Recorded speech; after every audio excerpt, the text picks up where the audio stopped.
Thank you for the honor to address the audience at the Value-Based Healthcare 2017 prize event. Earlier, I was invited to speak at the same topic about the role of patients in clinical trials in a techno world in Maastricht. But hence, it's 2017, isn't it? So we decided to make this a virtual visit.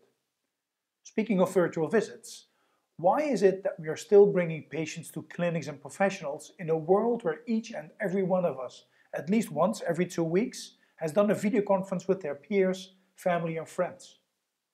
In many of the routines done in hospitals, I would argue there's little to none added value for being physically in the same room as the professional.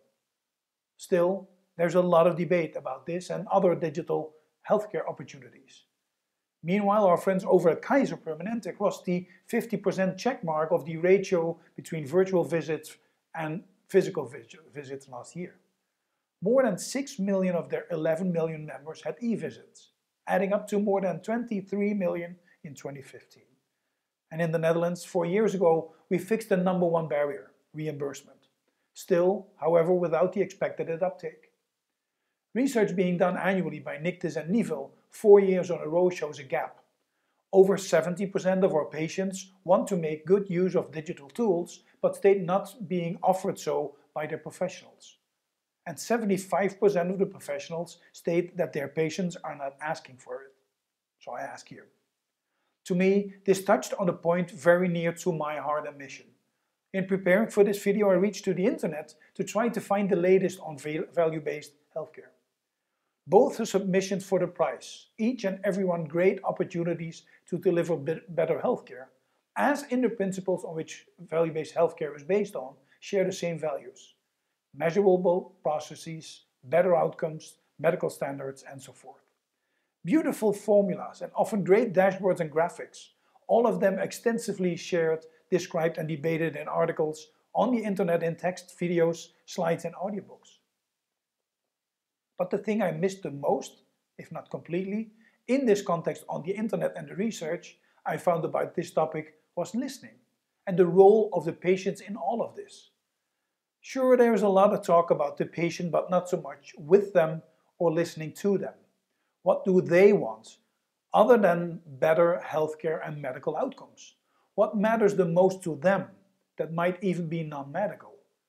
In case these values indeed are incorporated in the principles, they certainly are not discussed nor written about a lot. It's obvious to me that this is the most important value.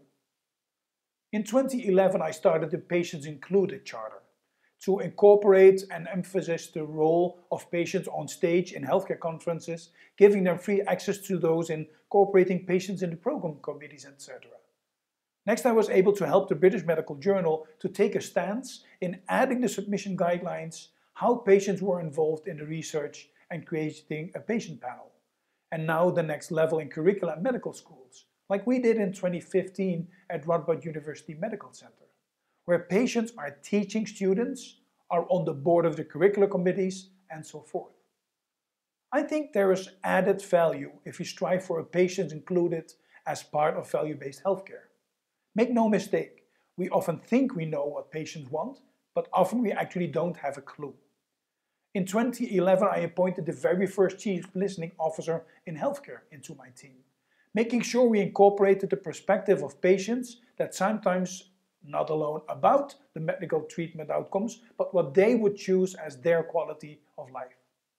The PhD thesis of Cynthia Hoffman recently, Radboud University Geriatrics Department, for example, confirmed our findings at Reshape Center as well. Elderly value independency over pain treatment, while physicians, although very knowledgeable, are aware of what the most added value to the elderly was. I would suggest looking into the Toolbill, for instance, by the Dutch Institute of Positive Health by Martot Huber et al., that incorporates every perspective into what many say should be the new definition of health. The majority of new strategic models over the past decades did not incorporate the target groups unless they were clients. In a world overwhelmed with technical opportunities, it can be a valuable but not actually, I would say, a necessary enhancement for the principles of value-based healthcare to emphasize more on the added value from the patient's own perspective as opposed to based on assumed perspectives by professionals. Technology could very well be positioned as the tool on a global scale to evolve the world of value-based healthcare even into a more patients-included world. The world can be so powerful and beautiful and simple if only we would listen to those whom it matters the most: patients, family, and informal care. Let's just do it. Thank you for listening.